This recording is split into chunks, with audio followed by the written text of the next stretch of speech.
Regular City Council meeting to order. Madam Clerk, the roll call, please. Salvia. Here. Vixen. Here. Hauser. Here. Jones. Here. King. Here. Sage. Here. Trent. Here. Thank you. Please join me for the Pledge of Allegiance. I pledge allegiance to the flag of the United States of America and to the republic for which it stands, one nation, under God, indivisible, with liberty and justice for all. Thank you. Good evening. Tonight we have two meetings tonight. We've got back-to-back. We've got City Council, then we've got a budget meeting.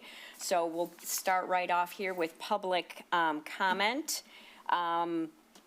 Let's first do our community partner, and then I'll take any public comment for anything that is not on our agenda. So I would like to have our community partner tonight from the Rainbow Connection. We have Ingrid Tott here to share about what's happening at Rainbow Connection. And most excitingly, it's their 40th anniversary. So congratulations on that milestone. Welcome, and please share. Your presentation is up front. Thank you so much. Thank you for having us tonight. Yes, as you mentioned, it's 40 years. We were founded by L. Brooks Patterson in 1985. And to date, we've granted over 4,300 wishes to some amazing children in Michigan. As I said, we grant wishes and we provide support services. The support services are very important, and I'll get to that later in a moment. But that makes us different from any other wish granting organization in the state because we like to stay with our wish families before, during, and after their wish. Our first wish began in 1985 at Children's Hospital with a visit from Muhammad Ali. And so we are so proud of that moment and how we've grown since that time. And again, as you mentioned, 40 years of wishes. If anyone ever wants to stop by, we are working on all kinds of scrapbooks and things at our office. Please feel free to come by and see any of that. We also never have a wait list. That is very important to us. We provide services with all paid employees, no volunteers, and we make every wish experience personalized to every wish child. In order to qualify for a wish, you have to be between the ages of 2 and 18. You have to live in Michigan, be diagnosed with a life-threatening illness, and have not already received a wish from any other wish-granting organization. We also have another program for mini wishes, so that captures all the children under age 2 that we can support as well. These are just some samples of mini wishes. What we do is we support them when they're little with a mini wish, and then they're automatically enrolled for a big wish through the Rainbow Connection. This is just a rundown. It's a very quick procedure when a family is referred to the organization. We fill out a form, we send it to the doctor, they sign it, we touch base. They are now part of the Rainbow Connection. These are some faces of the 157 wishes that we provided last year. You can see it ranges from anywhere meeting dolphins to meeting their favorite celebrity, and of course, Mickey Mouse is a fan favorite of all. As I mentioned, Disney World. About 65% of our children wish to go to Disney World. That's in Orlando, and it's an amazing beginning to end experience that nobody can replicate, and we're very proud of our partnership with them.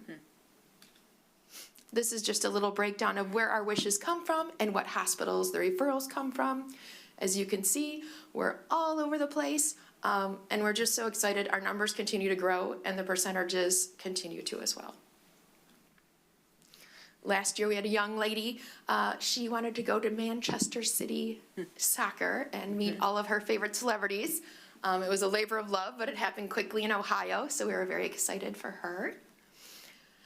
Sweet Marvin wanted to buy all the shoes at Somerset Mall, so he went on a shopping trip to buy all of his shoes and then went out to Texas Roadhouse afterwards. And Sweet Alden, he went to Disney World, stayed at Give Kids the World, and got to go to all 8 parks there. Oh my goodness. Just to touch back, things that make us different from other organizations is that we stay with the family. A special response program, an enhancement program, and an adopt a family program, as well as a college scholarship program. Our special response program provides emergent needs to families in the form of utilities, transportation, housing, food, clothing, things of that nature. As you can see, last year we had over $200,000 in grants to support that program alone, which assisted over 2,700 people. These are just some details from some of the kiddos we have granted a wish for. You know, the bottom line, it says you guys are the light in the very long and dark tunnel. We don't do that alone. We do that because all of you and all our community friends support the Rainbow Connection, and we are able to facilitate that and take care of them. And enhancements, who doesn't love extra fun free things after, before, and during the Wish? So these consist of sporting events, theater events. We do a really big summer picnic and a holiday party for all the Wish families. And you can see sporting events are huge. As you can imagine, some of these families have never been to a Tigers game, and now they really want to go. A couple years ago they didn't. But now we're in it and we love it. It's just amazing to be able to do that for them. Little Augie got to do a whole bunch of things to catch up because for the first 2 years of his life, he had to stay indoors and he couldn't go around people. We have a huge Adopt a Family program. It started out as 20 families, 20 Wish families that needed help. And last year it was at 208, which was nearly 1,000 people. So if anyone saw the pods, Nick, I had permission. I certainly did. We call them temporary storage units. And they were out there housing all of the stuff for the families. Adopt a Family is really important because it's not that the families might not have the wherewithal or the finances to go shopping, but they've been in the hospital all week, all month. And so we're there to support not only the Wish child, but their siblings and the parents as well. And then we're most proud of our scholarship program. So this scholarship is eligible to any child, any Wish child going on to any kind of education past high school. To date, we've granted almost 300 scholarships, and we host a really cool breakfast where they all come together. So as you can imagine, a young man, I might have granted his wish when he was 4, and now he's coming through and getting a scholarship and going on to do great things in our world. We are also really proud that we are the highest rated 4-star charity on Charity Navigator. There are only 3% of charities across the US that can achieve that. And basically in a nutshell, that says that every 86 cents at least of every dollar that comes into our building goes directly towards the Wishes and the Wish families. And as promised, I'm all done with my presentation. I'm delighted to be here. I appreciate all of you very much. This is my 25th year at the Rainbow Connection, and I couldn't imagine doing anything else. And Miss Marilyn, you know. I know. We were in the same building for a few minutes. We were. I was upstairs when you, it was my second office. You were hired and I could tell it was an excellent fit. I was very excited that you were hired as a director at the time.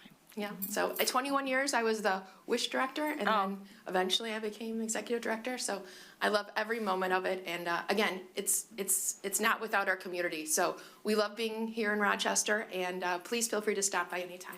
Thank you. Thank you so much for being here and for being a part of our community. Excellent, thank you. Is there anyone here who would like to have a public comment on something that is not on our agenda tonight? Jeremy? Anyone else? Brian, do we have anyone online?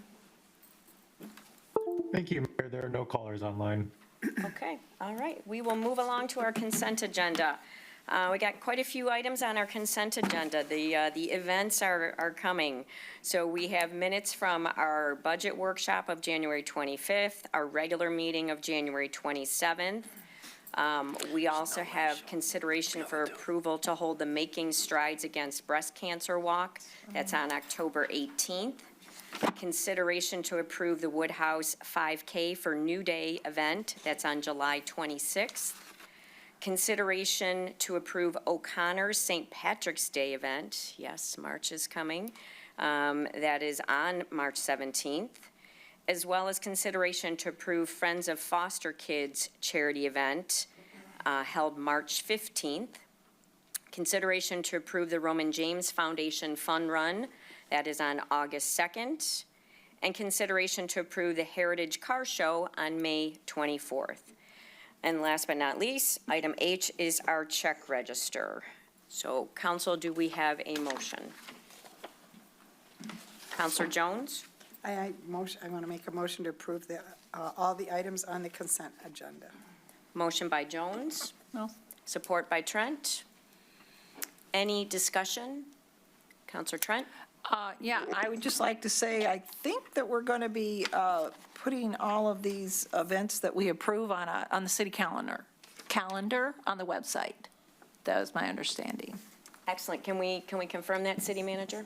I, There's a lot of events. I don't know if they'll all fit on Chief. Well, I'll check with Holly. We usually put our events, but not all of them that I know of. Yeah, I know there was some discussion in terms of how could we provide a bit more transparency Yeah.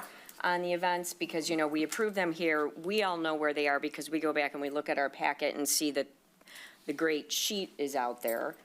And if we can't put them on the calendar, can we just post the sheet maybe on the website? We'll take care of it. Something. oh, sorry. Oh, oops, I thought that was all. I don't Thanks know for why. asking. Sure. All right, so that motion passed. Nope. Oh, we haven't voted. All right, let's vote. Madam Clerk? Salvia, Yes. Vixen, Yes. Hauser, Yes. Jones, Yes. King. Yes. Sage, Yes. Trent. Yes. All right, now it passed. All right, old business. We don't have any old business. We don't have any public hearings, no legislative deliberation. Moving on to reports and regular business. Item A is consideration of a resolution to set Arbor Day 2025, which for the city of Rochester will be April 22nd.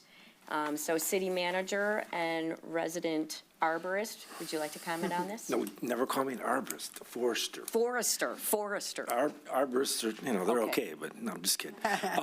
So we've been working with the tree committee, and part of, we're Tree City USA. I think this is going into our 12th year. And part of that program is you have to have a Arbor Day. We've always had that. It's always been a different day than Earth Day. This year, working with the tree committee and City Beautiful, we're going to put them on the same day. So it coincided perfectly to do that. So April 22nd, which is a Tuesday, we will be, we're having the tree committee meeting Friday. We'll go over details, but our plan this year is to kick off the new microforest at Scott Street Park. We're going to plant our tree for Arbor Day there, the mother tree. The mother tree. Of all the trees that we're going to plant there. So we're excited about that. So again, we need a resolution. I'll send that signed by the mayor to the Arbor Day Foundation. We'll have fulfilled that obligation to keep our certification. Thank you. Council, so looking for a motion to approve the resolution. Counselor Trent. I will make a motion to approve the resolution to set Arbor Day 2025 on April 22nd. Is that the date? Yep. Okay. Motion by Trent, Support? support by Hauser. Any other discussion? Madam Clerk? Salvia, Yes. Vixen, Yes. Hauser, Yes. Jones, Yes. King. Yes. Sage, Yes. Trent. Yes. Thank you. Thank you. Motion passes. All right, continuing on the tree topic, we now have our annual tree report from our forester. Thank you. So I won't bore you with all the details. It's in your packet. And anybody that wants to know what we've done in the last year, we can go online and grab all this information. But again, the tree committee used to just kind of hang out. And over the last 5 years, and I'll give Mark Albick a lot of credit, he cranked that up. And Mayor, you've taken over the lead on it. And we've made it quite a fun tradition and our fun committee to work with. So the highlight for me this year is we finally are getting some traction on the tree bait program. So again, for those watching, every time you you have to take out a tree permit for any tree over 7 inches that are more than 3 on your property, you have to be issued a tree permit. It's on the website. Between newsletters and the word of mouth and the associations, everybody's following the rules greatly. Now, we had like one person that didn't know the rules and ended up having to pay a fine for the tree removal. But we're really doing a really good job about getting it out there, having people follow it. There's a $50 permit fee. That money goes back into the tree fund. And last year was like $4,300, $4,400 by the end of the year. And then we take that money and by the decree of the tree committee, we don't want any money in that committee, in that fund. We want to spend it on trees. So we do our best to spend that down every year. We have a spring planting, a fall planting. If a resident has to have one of their boulevard trees taken out, we usually wait 1 year, get the bacteria out of the ground, dig out the roots, and then plant another street tree if they would like that. Even if they don't like it, most of the time we will plant a tree there because we're trying to keep that corridor going. It's good for property values, it's good for the environment, it's good for shade, good for all kinds of good things. We learned over a period of time, the east side, when they planted those trees, they did it pretty much cookie cutter on top of clay. So a lot of the east side trees have been struggling. You see roots coming out of the ground from irrigation. So when we plant a new tree, we prep it properly and take care of it. So we get spring, fall. The tree bait program, last year we got Stony Creek North, I believe, Stony Creek Ridge. It's in my report. One of the Stony Creeks. They planted 21 trees with the help of a group called Save a Tree, which used to be Mike's Tree Surgeons, and that's a big foundation now, and they get granted like $20,000 to that association. Then they had to match it to replant the stream bank that goes where Stony Creek comes through and the headwaters are.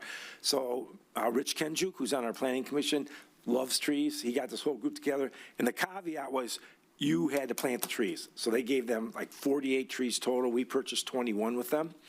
And then they had to prep the land. The Arbor Day Foundation came out. We had a big celebration. It was quite a cool day. It was a lot of fun. So they took care of that. Then we always try to encourage people, if you're taking more than 3 trees down, plant them back on your own property if there's room. A lot of times people take them out because they don't have room. If they need to take out more than 3, then we figure out the value of that tree. They put the money in the tree fund. We plant it elsewhere in the city. We planted 6 trees in the parking lot of the community house. Made a nice buffer there for Amy. And then along the Spring Creek Trail at Ludlow, we put 7 new trees. We had 6, and then we backfilled it after those trees were established with 7 more for canopy now. So we're doing our best to find places. The next thing will be the microforest, which we'll give a report on that in the next coming couple meetings. We're excited about that. But again, it was a great year. Like 110 permits are issued. Appreciate the public following up on the process. And any other information is in your packet, and I'll be glad to answer any questions you might have. Council, any questions? I tried to talk slower, but I didn't do it. No questions? Excellent report. I don't think we have any action we need to take on that, just receive the report. Thank you. It's good. We're keeping our canopy in Rochester. We are. All right, moving on to item C, which is consideration to approve repair of our sewer Vector truck for $23,025.43. Nick, you got this one? Good evening, how you doing, Mayor, Council? So the Public Works Department has 3 repairs that needs to be done to our Vector truck, our sewer Vector truck, which is also used for most, if not all, water main breaks. So the DPW is requesting council to approve to spend $23,025.43 in order to make these 3 repairs. Council? I don't think I have any questions. The only question may I? Go. The only question I have is, the company that has been solicited to make the repairs, has the city used them in the past? Yes. We have, okay. Yep. That's on It's a pretty specialized piece of equipment, so. Understood. Okay. Based on that, I would make a motion to approve the repairs for the vac truck at $23,025.43. Motion by Hauser, Support. support by Sage. Any other discussion, questions? City Clerk, please. Salvia, Yes. Vixen, Yes. Hauser, Yes. Jones, Yes. King. Yes. Sage, Yes. Trent. Yes. Thank you. Motion passes. Thank you. Please get our Vector truck Yes. fixed. Thank you very much. Thank you. Thank you, Dick. All right, moving on to receive reports from the various boards and commissions. We'll start with the Rochester Area Youth Assistance. Counselor Jones. We're coming off our pancake breakfast yesterday, so we served 72 adults and 40 children. It was a great day. Anthony was in the kitchen. We are blessed that we get the support of the fire department. And these are wonderful events to bring the community together and tell them a little bit more about Raya. At our last meeting, we talked about our youth council. We have 4 students that are on the youth council and giving them more of a role. How can they get more involved, get the word out about Rochester Area Youth Assistance? So they were at the Crosstown Showdown Friday night, which is a big basketball game between 2 of the high schools, and they had a table and they did some giveaways. So we're trying to make them more involved. We also, part of the program, what they do is filling the fridge every week. So we have been doing it, $150 worth of food every week. We realize that financially, our budget is starting to dry up, so we're going to just do once a month to finish up our financial year. But it's been great. They go back and the fridge is empty, so it's very well used. And I think that's it. Excellent, thank you. Moving on to the Planning Commission, Counselor Hauser. Sure. Okay, so at last week's Planning Commission meeting, the singular focus of that meeting was a discussion concerning future land use in certain zoning districts in the city, specifically an area along South Street as well as the Ludlow corridor over by the Paint Creek Trail crossing. And as it pertains to these areas, the idea is to bring to attention how the city sees these areas being developed in the future. And to be clear, nothing has been ratified or confirmed or voted on. These are simply discussion points and topics for the public to better understand how areas in our city in the future may be used, okay? So this is a very detailed and comprehensive process that the city is undertaking, and it will span several weeks, in fact, several months, to be quite candid with you. So just very briefly, the area on South Street, it would be the north side of South Street, which abuts the Clinton River there, would be identified as a research technology area, trying to make it more campus-oriented, make it more engaging with respect to the use versus some of the bump shops and auto repair things that are there. So kind of spruce up the north side of South Street. And then with respect to the Ludlow corridor, when I say the Ludlow corridor, I'm talking about the area where, think about where Eagles Club is, the Solaronics job or project, Dillman and Upton, et cetera. That area there, future use is anticipated for RM1.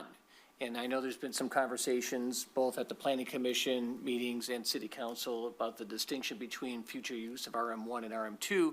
And just so everyone has a good understanding, if everyone is asked, is that area would be RM1. And the difference between RM1 and RM2, among many, is height restrictions, okay? So RM1 would be limited to 2.5 stories at a maximum of 30 feet high, whereas RM2 would be multiple family, of course, but it would have the ability to go up to 60 feet, which would be the equivalent of 6 stories. So just to be clear, RM2 would not be in that Ludlow corridor. So any future use in that area would be limited to 30 feet high or the equivalent of 2.5 stories, okay?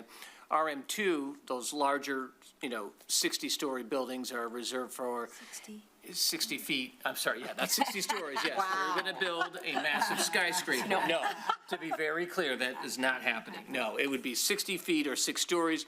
Those areas would be down over on Diversion and then along Letica where you have Cedar Brook and Old Person Commission, those types of areas over there, the overlook.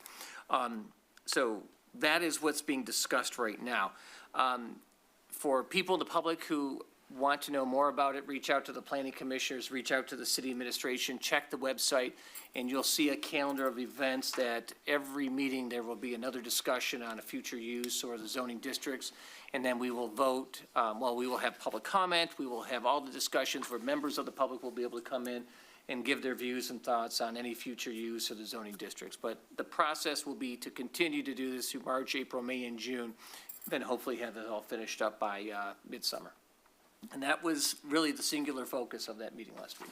Absolutely, thank you. Thank you, Counselor Hauser, that was very complete. For me, it was good at that meeting to see that map up on the PowerPoint there. Right. Seeing that visual, the cleaned up map is starting to make all of this come together. It looks really good. I can't wait for the public to see that as well. Okay, moving on to the principal shopping district. Counselor Jones.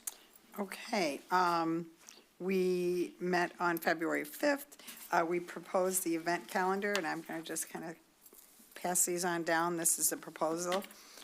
They will be talking about it when they come and present their budget in March. That's the wrong one. They just got done having John Bry, who is the program coordinator from Main Street, Oakland County, who comes in and gives the city accreditation.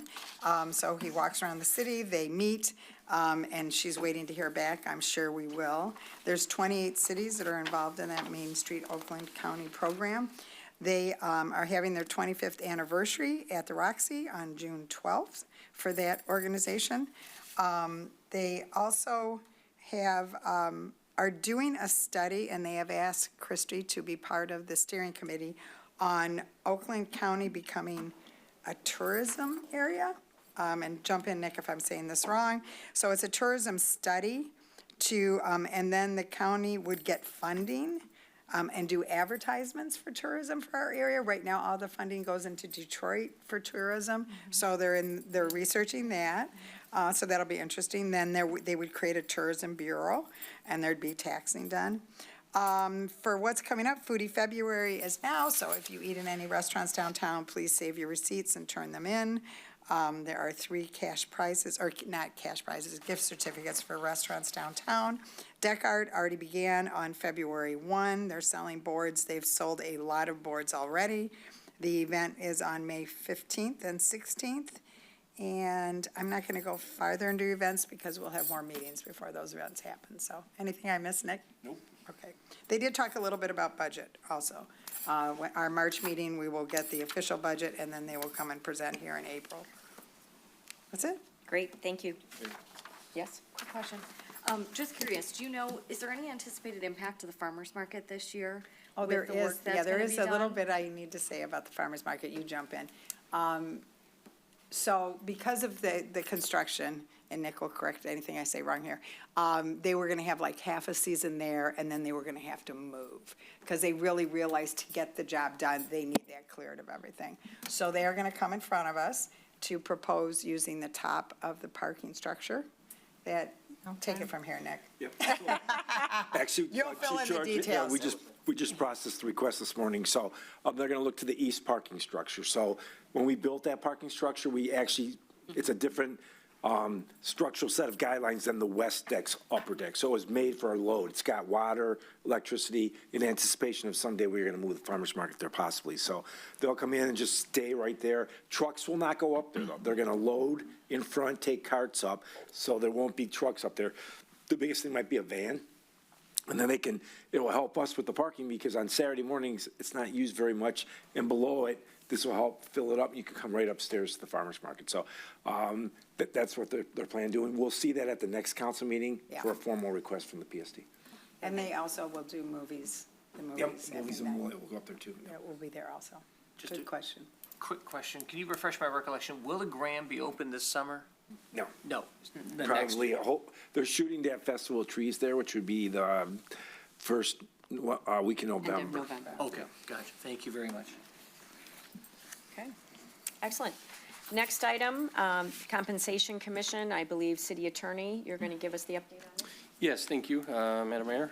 So the first meeting, or the meeting of the Compensation Commission took place on February 6th. The agenda is in the packet. Michael Mackins was elected chair of the committee.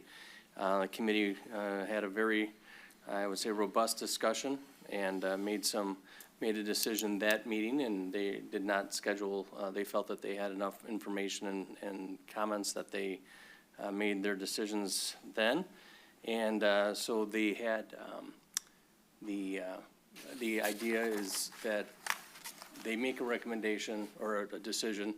City council then has 30 days from that date to reject it or to not reject it. It's not really an approval process, it's a rejection or not rejection. If there's no action by city council, then it goes into effect 30 days. But if it's rejected, what happens is, or rejected by city council, then it goes to the current, how it's done now. So that's the way the process works. The idea is to, the ordinance does provide for, to implement it by resolution. So at your next meeting, you'll have, we're planning on having 2 separate resolutions for you to consider, one that would reject it and one that would not reject it. So I thought it was very good, complete conversation. The board seemed to be, the commission seemed to be prepared for the discussion right off the bat. And I'm open to any questions that council may have at this point. But the intent, I believe, is that it has to be at the next meeting because that's the last one. You only have one more meeting before the 30 days. So I'm going to give you the opportunity to take action, to reject or to not do that and just let it happen. So if there's any questions, well, there was a whole lot of staff that was there and we're happy to answer questions. Council, any questions? Looking forward to the commissioner's report out.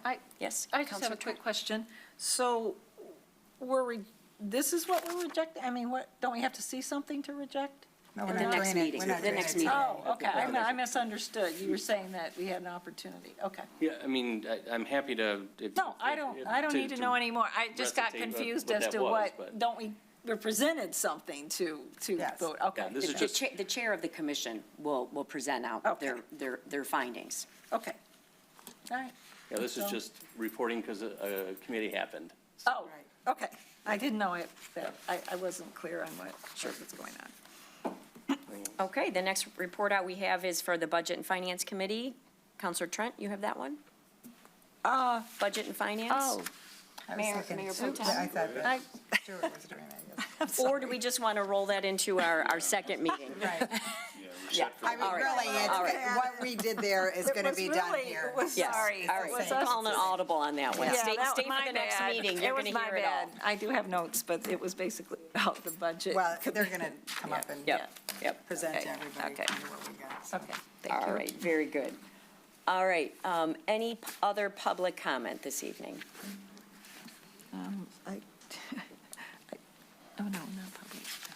Pat Kane, 817 West 4th Street. I have one question, and I think Councilmember Hauser could probably answer it, or Nick could. I've been following, of course, the master plan changes, or what's being proposed. I realize it's all in discussion, so it's kind of premature, but what I'm thinking of is we take the northern end of Ludlow, which has been discussed, those are businesses, changing them to an R1, R2, that makes them non-conforming as they exist, if that goes through, correct? Okay, underneath the bridge, you mentioned where Gary's Collision is, and, RM1, you said R1, I just want to be clear, RM1. okay, Yep. and the definition for that is, 2.5 stories, 30 feet high. oh, right, but it's Multifamily. what can go in. Correct. So we're looking at people living there. Yes. Okay, then you're looking at under the bridge, we mentioned Gary's Collision, and that again, and you said changing that to like a tech center campus. Correct. Well, my question is this. Let's say, using just as an example, Gary's Collision. Let's say he vacates the property or sells it, and another collision shop says, we're going to come in. They could not come in if they're non-conforming then, if that gets passed for a tech center, if they don't meet the requirement. I mean, this is what I'm looking for. No, that's a fair question. So we just had a big discussion of that. Yeah, because I'm concerned about with staff. employers Yeah. in the city providing income, jobs. Yep, so the way nonconformity works, video went over this, that as long as you don't change the use or the use group, they stay nonconforming. It doesn't have to, ownership change doesn't matter, so we would keep employment We could keep them opportunity. that way. Absolutely. Okay. If I I, think we talked about this before, if it gets vacated for Yes. a period of time, like a 1 year. year. 1 year. So let's say the collision shop goes out of business, it's closed for a year, a new collision shop wouldn't be able to come in. But as long as it's maintained in the See, same. this is my concern, is the trade-off, and we don't know what the future's going to hold, basis employment.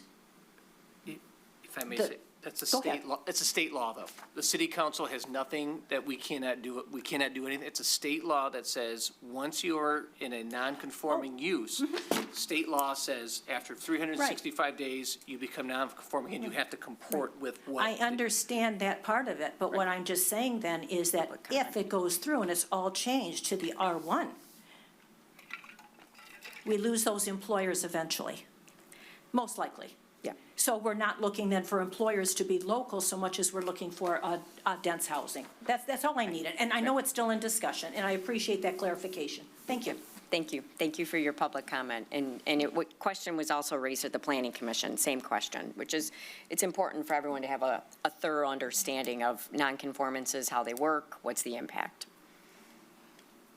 Any other public comment? All right, so I'll move back to the table here. City Clerk, Nothing this evening, Your Honor, thank you. City Manager, Good, thank you. thank you for your report from the Manager's Office. We appreciate that. City Attorney, Nothing, thank you. Nothing this evening? Mayor Pro Tem. Nothing tonight. We are quick I tonight. know. I'm like looking at the Wait. clock. I know, wait, okay, yeah, I know, it'll slow down over here. Counselor Sage? Madam Clerk, did we receive any applications for boards and commissions recently? We received a application for Historical Commission from Ms. Pat Kane, so I'll forward that. So is that a council appointment, or That's a mayor appointment. that's a mayor appointment? Okay. If possible, since the next meeting would be after the next Historical Commission meeting, if we could possibly render a opportunity there. Certainly, and I think you let me know that there's about 12 or 13 openings on the Historical Yes. Commission? Okay. Oh, my gosh. So I would like to nominate Pat Kane for the Historical Commission. Support? And then council, you support? And then we don't need a second, that's it? We should. We need a second. Counselor Jones is the second. Got it. And Salvia, Yes. Vixen, Yes. Hauser, Yes. Jones, Yes. King, Yes. Sage, Yes. Trent. Yes. Man, are we efficient. This local government stuff, we get stuff done. Okay. Anything else? Oh, no, thank you. Okay. Nothing for Counselor- me. What? Yeah. Nothing for me. What? I know. Okay. Looking forward to the finance part of this meeting, I guess. I just, a Yes, couple of things. Counselor Trent, yes. I recently met with Emily Williams, who manages our community garden. Spring is coming.